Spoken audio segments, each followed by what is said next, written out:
Welcome to this wonderful brand new episode of Christine Means Podcast. No, she doesn't. Christine Means Business. Welcome. I'm Christine, your hostess with the mostest. I do mean podcast too, but in general, I do mean business. So I'm absolutely thrilled to have you back for a brand new episode. And as you know, I always try to get you guys the most wisdom possible. And I do have one magnificent brain, but I do always have a guest with me so that we can deliver even more knowledge and wisdom and smarts to you guys. And so today, I'm absolutely thrilled to introduce you to Wayne Mullins. And we're going to talk about something that I know can be a scary topic sometimes. And it can also be something that we, as a solopreneur, most of the time, we don't really know a lot about. So I'm really thrilled to have Wayne here because he's worked with a lot of different companies to give us insight on scaling. And we had other episodes on scaling before, and I love that everyone has a different approach to this. So I'm really excited to pick Wayne's brain on this. Now, Wayne himself, he's a husband, a father of four, a founder, a CEO, an entrepreneur, and an author. And over the past 20 years, he has scaled multiple companies and helped hundreds of entrepreneurs do the same with their companies. He influences more than 250,000 entrepreneurs annually through his blog, books, training programs, and he has personally worked with clients in over 100 industries from every corner of the globe. Now, if that isn't experience, then I don't know what is. Wayne, welcome to the podcast. Thank you so much, Christine. I'm excited for this chat today. Yeah, me too. Me too.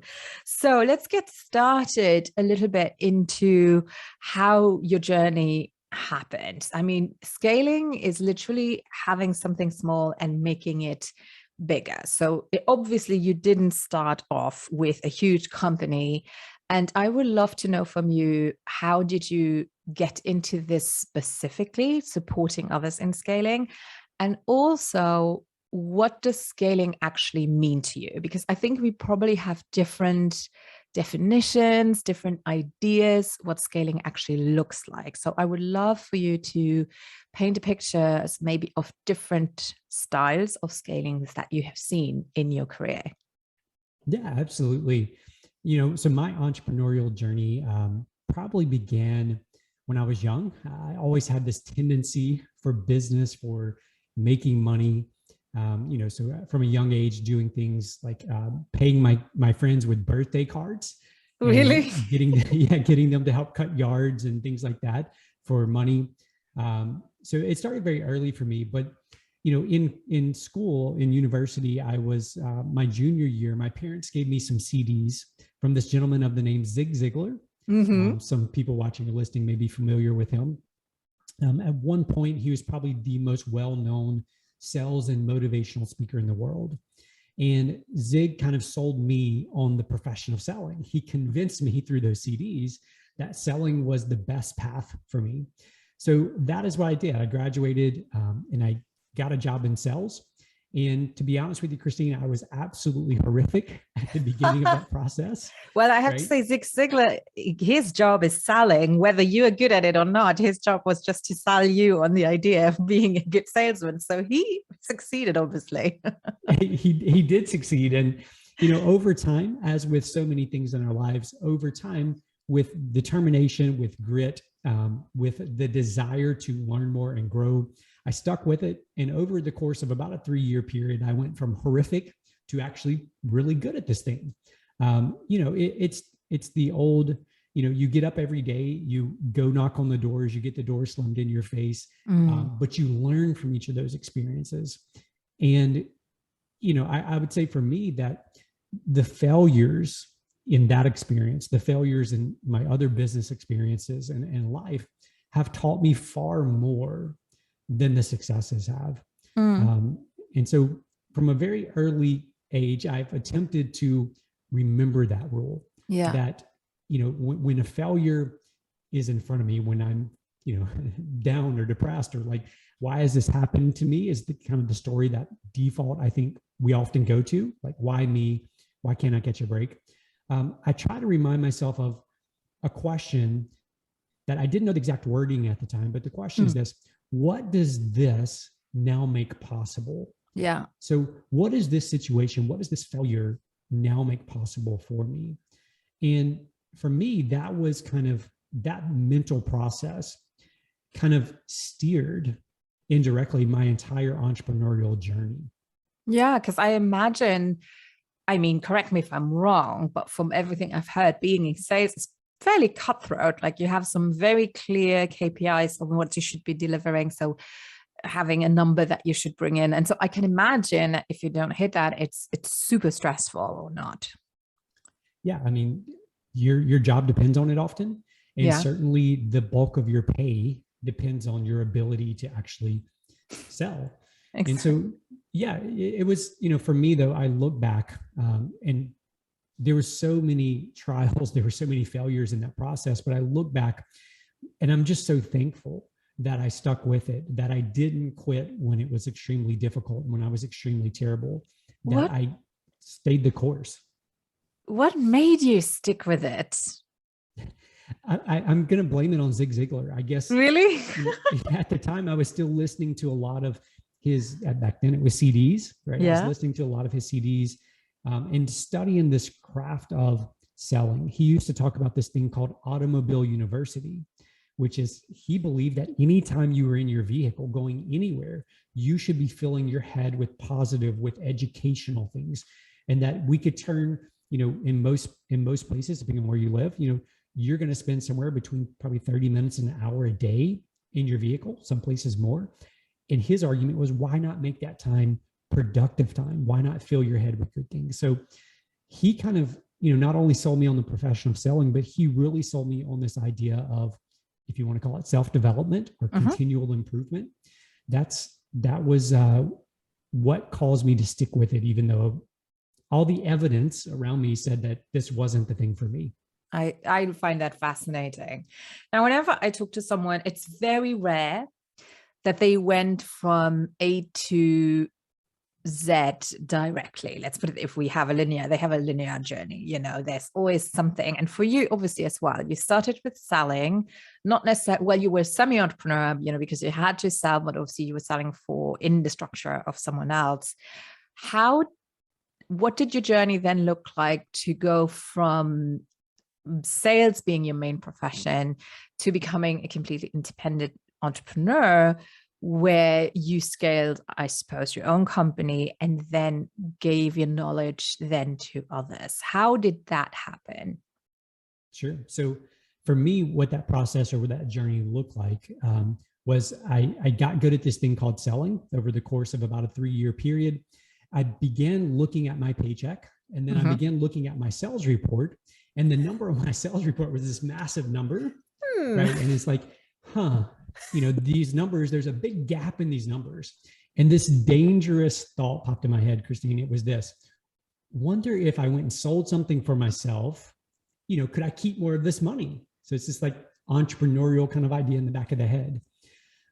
So at the time, I decided I was going to sit down and figure out, like, what can I sell? What could I sell for myself? And the only other skill I had at that point was cutting grass, cutting lawns, maintaining lawns. And that was it. So I'm like, this is the thing I'm going to do. I'm going to walk away from this corporate sales job. It was a Monday through Friday, all the benefits. By that point, it was, pretty much low stress because I was good. I had, recurring sales coming in, all this. And I decided to start a lawn and landscape company. And, I walked away from the security of that. And at the time, I remember specifically having a lot of conversations with, parents, with friends, and they assumed that I was taking this massive risk, right? So I'm walking away from this guaranteed thing into this unknown. And I never viewed it that way. It wouldn't be until years later that, this idea of the difference between risk and recklessness. Yes. And there's a big difference in those two things. I believe that taking risk is often a very good thing, especially when it's a calculated risk. Recklessness, on the other hand, is throwing caution to the wind. It's total abandonment. It's, no plan, no thinking things through. It's living a completely different way. One analogy that I love to share with others is this: when we're faced with those decisions in our lives or even in our businesses, you have to ask yourself, is this a revolving door or is this a one-way door? So what that means is, if I had walked away from that corporate sales job, I viewed that as it's a revolving door. In other words, I could have gone back. Maybe the company wouldn't have hired me back, but I could have gotten a job in sales somewhere. Exactly. Right, Yes. Yeah. Now, some decisions that we look at, they may be a one-way door. In other words, if I go through this door, getting back to the way things were is going to be extremely difficult, extremely challenging. Like the odds are stacked against you. Yeah. And in those cases, it requires a different thought process. I agree. I absolutely agree. So you started this business with grass, which I find is hilarious. And I imagine it was a success because obviously you scaled it. And I asked you this question before: what is scaling? I think it would be interesting to hear, like, we obviously have a dictionary definition, but I know that in entrepreneurship, scaling can look a whole lot different ways. So what did your scaling look like, but also what kind of other models have you seen? Sure. So you are correct. The business became successful over the course of a 3-year period, went from startup to actually me selling the company. I listed it with a business broker, and, I was kind of just testing the waters, and within a couple of weeks, they brought some buyers to me. So scaling, to me, the difference between scaling and growth is this. Growth, I envision it as you're pushing a rock up a hill. Right? Yeah. So your growth is occurring, but it's this constant effort that is required to get you the growth that's, you want or you're after. Scaling, on the other hand, happens on the downhill, meaning it happens as a consequence of the systems, the processes, and the procedures, the people that you have in place. So the difference to me mentally is that will the business continue thriving and growing when you are removed from that piece? Yeah. When you have your business organized in such a way that growth continues because of all those other elements, besides your constant effort and push, that's the difference between growth and scale, at least in my mind. I absolutely love this. I've done this podcast for a while, and I had podcasts before, and I have to say this is one of the major light bulb moments that I've had. Specifically, if you guys are listening, we had an episode, I couldn't tell you which one it was exactly. It was a while back with someone who is doing evaluations. So he evaluated the Brooklyn Bridge, for example, like really weird stuff. But it's his main job is to, like, VC capital, like to evaluate companies as well. And we were talking about what makes something valuable in terms of investment. And it was very similar in terms of that your business, first of all, needs to be able to run without you, which I absolutely agree on. And you need to build it in a way that it's effortless for you, but that you can have bigger momentum. And I love this idea of growth being this uphill kind of a reversed avalanche, where you have to push it, and when it grows bigger and it's more and more effort, because it's something that I see a lot with entrepreneurs, actually, and they have then this big business, but it's not a happy business, versus something that, yes, it is bigger, but it's automatic in a way that you described it. So I absolutely, huge light bulb moment, love it. So you made it your profession and mission now to support people, I suppose, to avoid the growth kind of track, let's put it that way, and to get ready, prepare, or I would probably say ameliorate or make it better on scaling. So when do you usually jump in that process? When do people reach out to someone like you where they are like, okay, is that at the very beginning when they just have an idea? Is people who are a complete mess? And what do you do? Sure. So the vantage point where I get brought in typically, our primary business now is marketing. That's what we do. We do marketing related things. But over the course of doing these quote unquote marketing things, what I came to realize is that, when a business isn't growing, or scaling or whatever the terminology, often they look to sales or marketing as the cause of that thing. And what I observed is that rarely is that the actual issue. So they come to us, because they need more followers, or they need more traffic, or they need more, all these things. And what we discovered over time is that, yes, those are probably true, but just because we send you more traffic, or just because your phone rings more, doesn't fix the fact that there's chaos in everything that you do. It doesn't fix the fact that you're not profitable. It doesn't fix the fact, one of my favorite is that people come to us and their product or their service is unprofitable. They're really not making anything on it, but they somehow believe that if they just scale it up, sell more of it, do more of it, that magically it's going to fix the problem. The margin doesn't change. It stays the same. Yes, you might get more unless you're doing, obviously like commodity-based things where volume is the thing. Sure, but where you're exactly anything where your time is in there or your resources, that doesn't work. Yeah. The other thing that I often, so the answer to your question is I get brought in at various stages. We work with startups. We work with, very large, successful, publicly traded companies. And so but the problems are the same, right? Mm-hmm. They just manifest in different ways, depending on the size of the organization. One of the most common ones that I see across the board, regardless of, if it's solopreneur starting or it's a major, corporation, is what I call the artisan trap.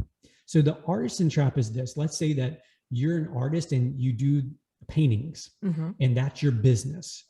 Well, the artisan trap says this, okay, you go out and you try to get somebody to buy something and they come to you and they're finally like, yes, I would love for you to do a commission piece for me. So you now go spend the next 2 or 3 months doing the piece, creating the piece for them.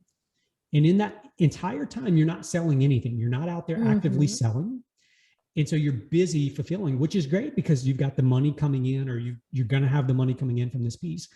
You deliver the thing, the piece of art, and then you look around and you're like, there's no other money. Like exactly. So I run back out and I go spend the next 3 months trying to find somebody to buy my thing.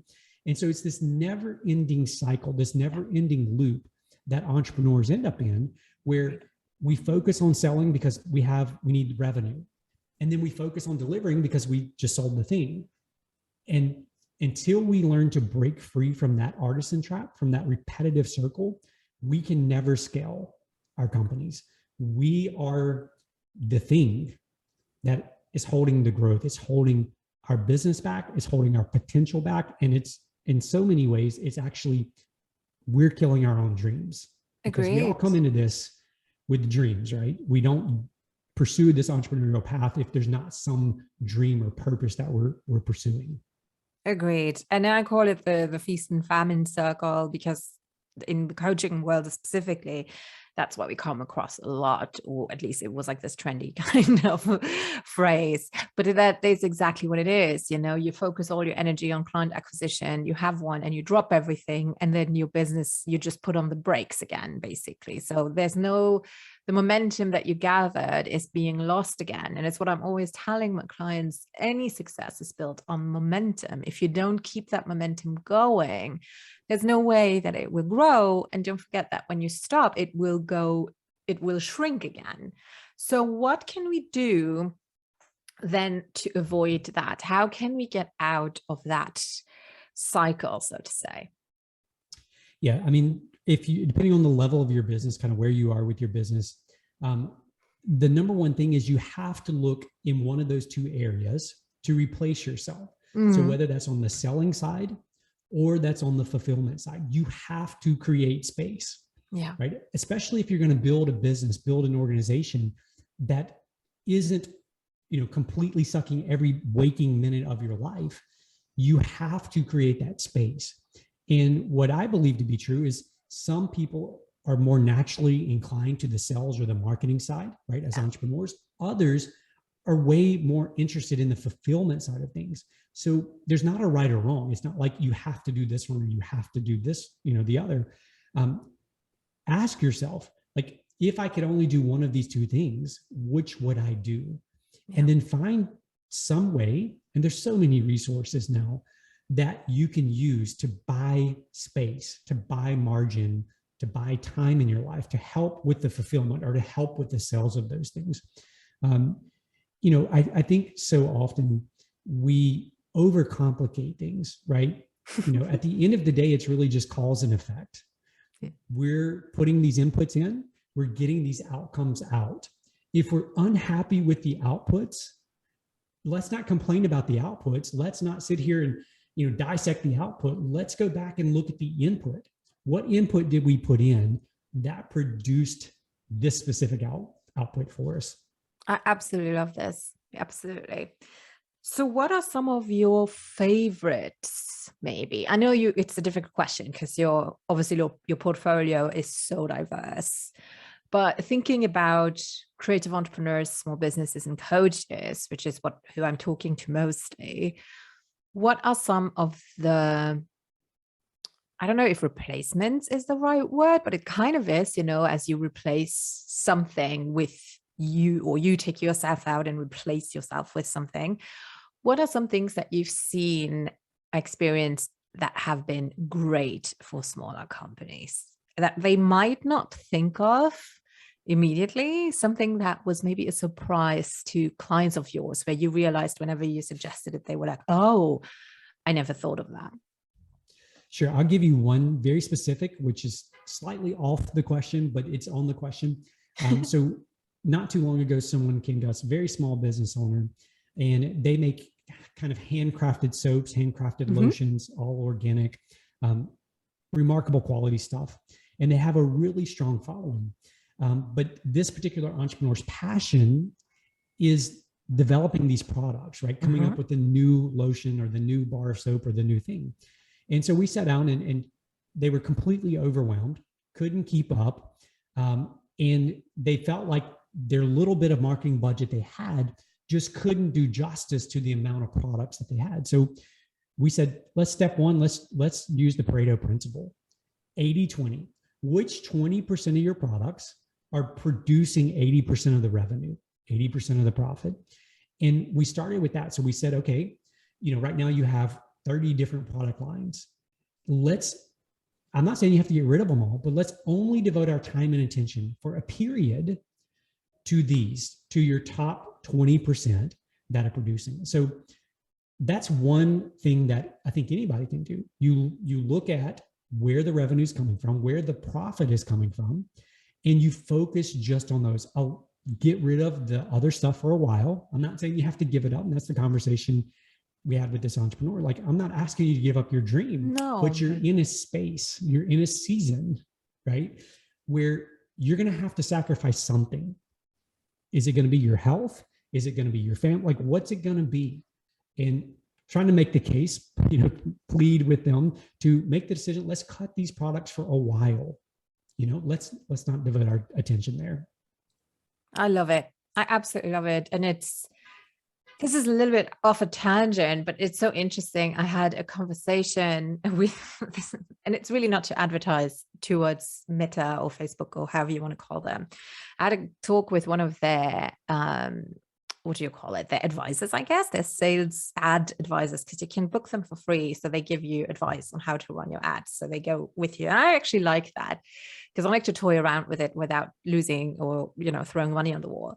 And they have this beautiful new feature, which is dynamic content, and it's basically what you were saying. You feed 10 pieces of content, 10 pieces of text, different graphics, and then the algorithm figures out for you which ones are performing well. And it automatically then shows you these ones went better, so we show them to more people, and this one just never performed, so we kind of started to not show it to as many. So it's the same kind of philosophy in terms of, it might still be cute, might still be good, but if it's in the end costing you money versus giving you revenue, you can still love it dearly, you can still keep it, you can still have it, but don't focus your effort on it. And I know that's where a lot of the brain goes out of the window very often, especially if it's a passion project, and it's just really hard to let go.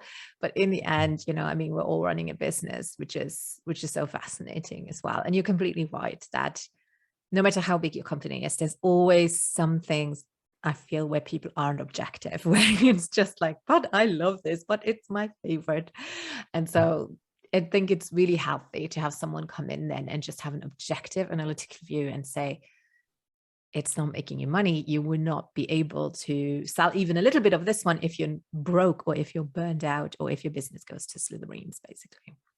Yeah, that's exactly it. And the conversation came to that. It's like, I know you love all of these things. They're all your babies, if you will. Yeah. But if you don't get to where you're trying to get to with your company, none of it's going to matter, right? You're going to be burned out. Your health, your family, like all these other consequences are going to come because you're unwilling. And I'm not saying that this person was, but if you're unwilling to give up something. So it's about compromise. And I think that for us as entrepreneurs, we come into this with blinders on, right? So like our racehorse has the blinders on the side of their eyes to keep them from looking around. We can only see what our stories allow us to see. So the stories we tell ourselves. And for some, I've certainly been there. For some, we believe that we just can't let go of that thing because it's true to who we are, or it's true. But you have to ask yourself, like you just said, like, am I willing to give up this thing in the short term for the long-term benefit? Totally. And now I'm very curious, and I'm going to ask you a personal question, because in your bio, obviously, and I told everyone, you're a father of 4. You're very good at sales. You also manage people to convince that they need to compromise. Do you use that skill when negotiating with your kids? It's so interesting. So my kids, they range in age from our youngest little girl, she's 8, and our oldest just turned 15. So we have 3 boys and a girl. And what's so fascinating is, everyone who's got kids or close family around you all the time, just the diversity in personalities and the way that they think and the way they process and the way that they respond to instruction and things like that. I would say that I would say that, my oldest, he's very good at attempting to use sales and negotiation in his, so if he does something he's not supposed to do, he loves to negotiate what his consequences of that thing will be. So yeah, he challenges me in my negotiation skills. Wonderful. I absolutely love it, because I had to ask that question, because it's all the skills as a parent that you kind of have to develop. So I was like, hang on, we have, especially the word compromising is like kind of living on that word right now with my 8-year-old. So I'm like, okay, I'm going to ask this guy. Wonderful. So I'm intrigued because, that's my second question. And I haven't told people because it hasn't come up yet, but we're obviously going to have all your links. And it's hilarious. I have to talk about this. So you guys, that we have all the links on christinemeansbusiness.com/blog. So you just click on this episode and you have the show notes, and you can click on everything I'm going to tell you right now, because your social media handles on Facebook and Instagram are Ugly Mug Marketing, and your LinkedIn one is Fire Yourself. So what is the story behind those handles? Sure. So Ugly Mug Marketing is the name of the company, our business. That name actually comes from a quote by this gentleman of the name David Ogilvy. So David Ogilvy, he's famous for building an ad agency, Ogilvy and Mather. They were the largest in the world for about a 10, 12-year period. They're still in the top 10, massive agency. But he had this quote inside his offices that was, "I would rather an ad that's ugly but effective than one that's beautiful but isn't." Yes. And so for us, that the name itself, our name, is a constant reminder that we should be focused on the most important thing first, which is results for our clients, not trying to win design awards, not trying to do creative things for the sake of creative things. So that's where the name Ugly Mug Marketing. Ugly marketing just didn't sound quite as I good love as, Ugly Mug Marketing. It's hilarious. Yeah, and then Fire Yourself is kind of my, I guess you say my personal. So my personal Facebook page, my personal Instagram Fire yourself. I have this belief that all too often we give our past too much power, and we give our future too much power over the present. And so fire yourself for me is just this constant reminder that the stories that I'm bringing along with me from the past, that sometimes I need to let those things go. Yes, I need to learn from them. Yes, I need to, not be foolish about the things that have happened, obviously, but I need to let those stories go. I don't need to just assume everything that I think in my head is fact. And the same applies for the future, right? We live in a very uncertain world right now. There's just so much going on in the world. In social media, for all its pros, there are some cons, which in an instant, we can see what's taking place around the world 24/7. And the stories that we can sometimes allow ourselves to think in our heads about the future can undermine our ability to be present in the moment. So that's where that comes from. Love it. I think wonderfully described and easy to remember for everyone out there. And that's my beautiful smooth tangent here. For people who want to check out your agency, you can head over to uglymarketing.com and reach out to Wayne and his team, because if I understand correctly, you have all types of companies that you work with, correct? From big to small. And so people can just reach out to you and maybe say, hey, I'm having exactly this problem. I'm not growing. I have an inkling that it's not just my marketing. So I assume they can just reach out to you there. Absolutely. Yep. Love to talk with them.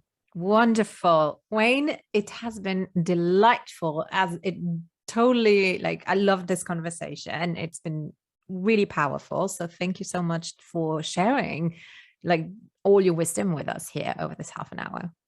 And thank you, Christine. And thank you so much for doing what you do, because the world needs to hear the message that you're putting out there. So thank you. Thank you. And I agree, we can serve so many. So I'm really proud of this. Wonderful. Everyone listening, don't forget that if you enjoyed this, please leave us a review. Make sure you surf over to Wayne's links. They are in the show notes. If you're watching on YouTube, hey, don't forget to like and to subscribe. And if you're on any platform listening to a podcast version, make sure you hit that follow button as well. We will be back in 2 weeks' time with a new guest. It's an absolute honor to have you, and I appreciate you taking the time to listen. Have a wonderful time and talk to you very soon. Bye-bye for now.